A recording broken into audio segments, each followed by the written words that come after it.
bikagaragara mu myitozo. Biravugwa yuko mwaba muri hafi gutandukana nabo bitewe no kutihanganira imyitwarire ibivugwa ko itari myiza. Uze kugira umurongo tumenye situasiyo yo muri Rayon Sports imeze ite.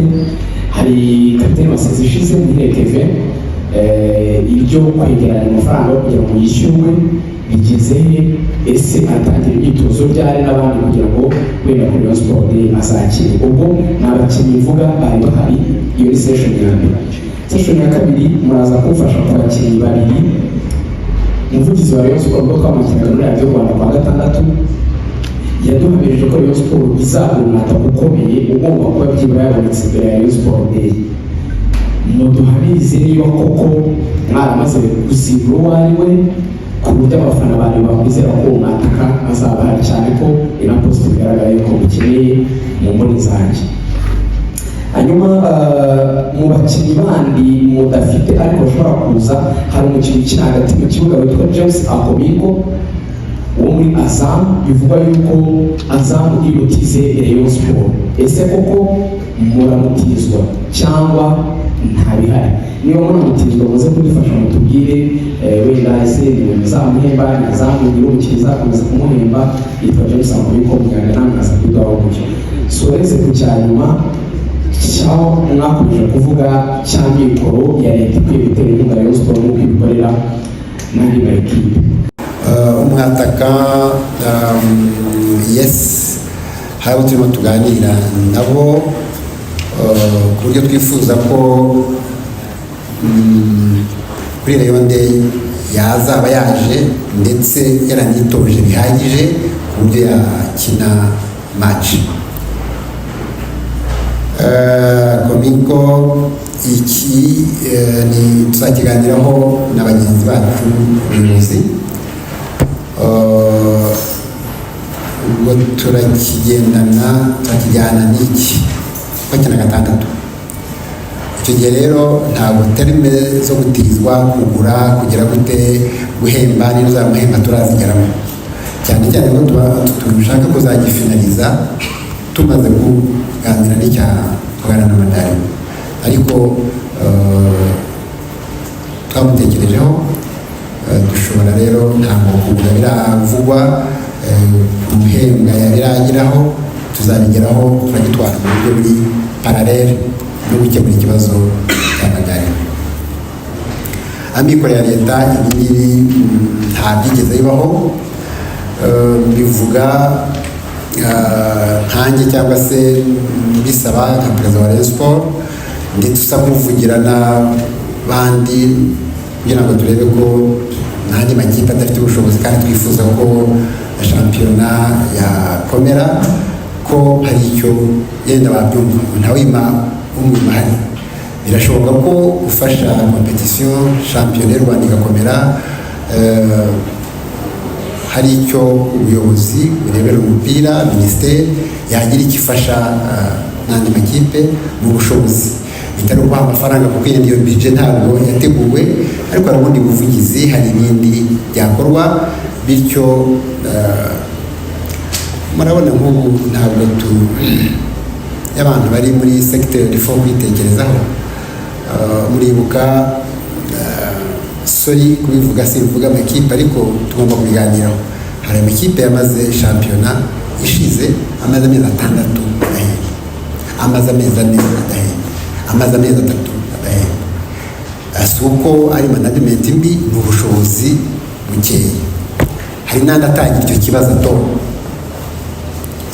ko iyo balance y'umupira w'amaguru ya shampiyona competition, dushaka kubaka football, dushaka kubaka amakipe akomeye, turimo turaka infrastructure nka ziriya, turifuza so ibyo kabivuga utenda abantu babitekerezaho bakareba ubundi buryo ubuntu buziguye butaziguye, andi makipe akaba yafashwa, akagirwa inama, akaba yafashwa bishoboka. So ariko ku ruhande rwacu ni uko bivuga nka perezida wa Rayon Sports, umwe mu bamambure ba federation, ubundi ikibazo cyangwa guhura nacyo, hari n'undi wabivuga cyangwa se ubivuga, tukareba ko bishobotse byadufasha.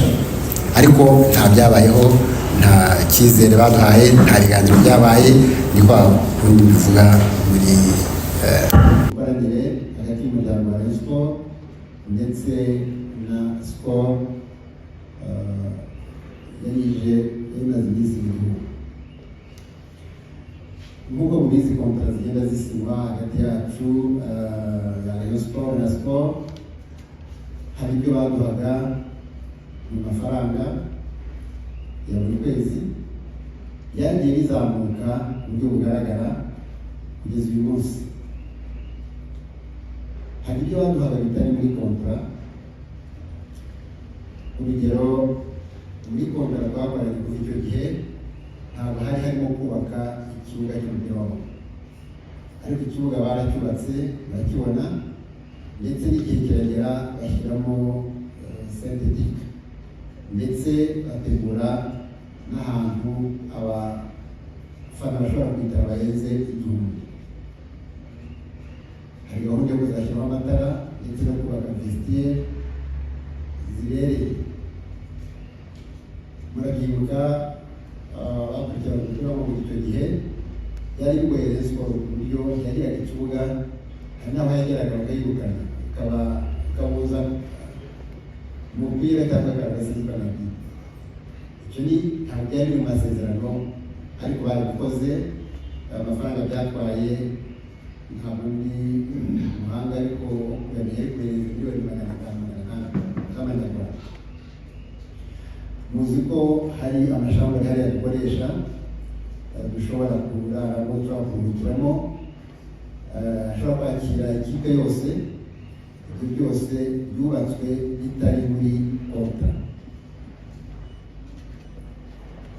Muzi ko hari bar ubona hariya, abantu baza, abafana, abakinnyi, twese umuntu agafata icyo ashaka kunywa ndetse n'icyo kurya.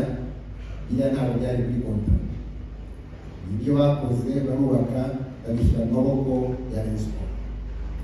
Agaciro kabyo mugarebye ntabwo ndi umuhanga na architect, ariko murakabona. Ubwo ni ikintu kiriya kitari muri kontra, n'ikiri muri kontra bagitunganije. Murumva ngo bufatanye, ngo uruhare Skol yagize mu buzima bwa Rayon Sport muri iyi myaka 10 ishize. Si ibyo gusa, hejuru y'iyari muri kontra nabwo twagendaga tuganira bikazamuka. Hari ibindi badukoreraga, hari impano, hari n'amafaranga yandi atari muri kontra baduhaga tugiye mu ngendo cyangwa se tugiye kugura abakinnyi. Ayo sinza kwirirwa mbabwira ngo umubare n'ubu sinakoze kontabilite, ariko icyerekana dushaka kubagurira igikomeye aha ngaha ni ubwo bufatanye bwaranze Skol na Rayon Sport bigeraho burenga ibiri muri kontra, bagakora n'ibindi birimo infrastructure, birimo n'amafaranga yandi azabifasha umuryango wa Rayon Sport. Nkaba ngira ngo abari hano bakunda Sport bakomera amashyi, baha amashyi ubwo bufatanye, cyane cyane amashyi ubuyobozi bwa Sport, kuko ibyo bakoraga ntabwo bikorera Rayon Sport gusa, hari n'andi makipe aza kwitoreza, hari no gufasha Rayon Sport mu kuba kugenda ikomera, bigafasha umupira w'amaguru muri rusange. Iyo ni magambo bafashije umupira w'amaguru muri rusange through Rayon Sport. Nyaya mashini birumvikana Rayon Sport nayo hari icyo yatangaga. Muzi ko turabambara, tugakora tukanabamamaza muri social media, ku bibuga, ku myambaro, ndetse tukajya no gushishikariza abakunzi ba Rayon Sport n'abandi gukonsoma cyangwa se gufata ku binyobwa bikorwa na Skol, yaba ibisembuye yaba ibidasembuye. Kugira ngo iyo myaka igereho nuko na Rayon Sport mu byo yari yarasabwe biri muri kontra hari icyo yakoze, ari nayo mpamvu ko mubizi ibinyobwa bya Skol cyane cyane mu Rwanda bikunzwe.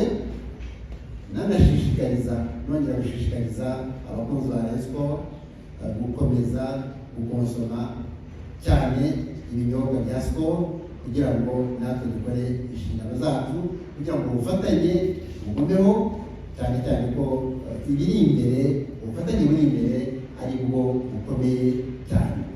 Abandi abatanyumva rero ndabasaba gukomeza gukonsoma ibinyobwa bya Skol cyane cyane muri ibi bihe, ariko no kuzakomeza igihe cyose.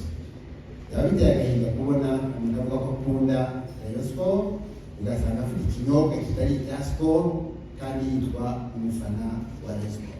Bamenye ko Skol ifasha Rayon Skol kuko bazi kubisobanura kandi inzira igikomeza ibyiza biri imbere.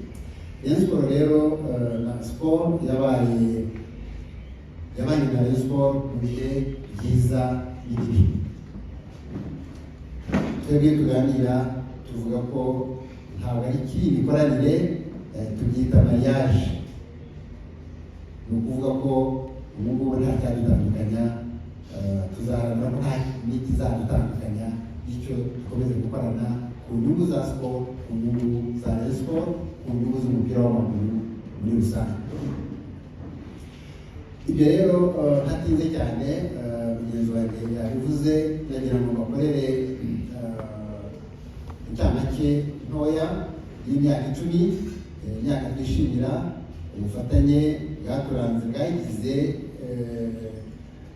imbuto, bweza imbuto kuri Rayon Skol, bweza imbuto kuri Skol, bweza imbuto kuri football muri rusange.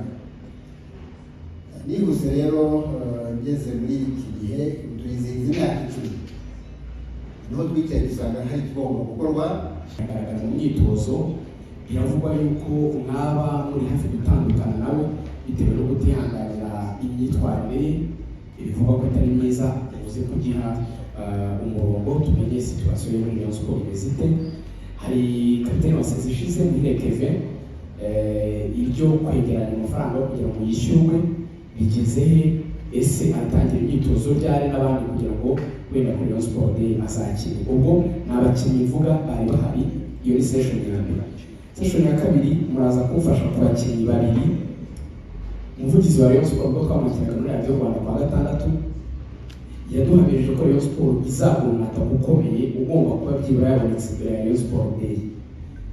Muduhamirize niba koko mwaramaze gusimbura uwo ari we ku buryo abafana bari bakwizera ko umwataka azaba hari, cyane ko ina post bigaragara yuko mukeneye mu mboni zanjye.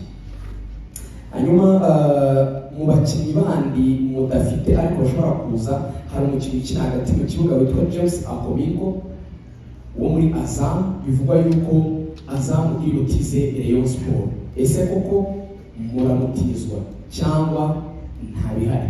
Niba muramutizwa muze kudufasha mutubwire, wenda ese muzamuhemba, ntazamugira umukinnyi uzakomeza kumuhemba, yitwa James Akomingo, muganga namwaza kwigaho umucyo.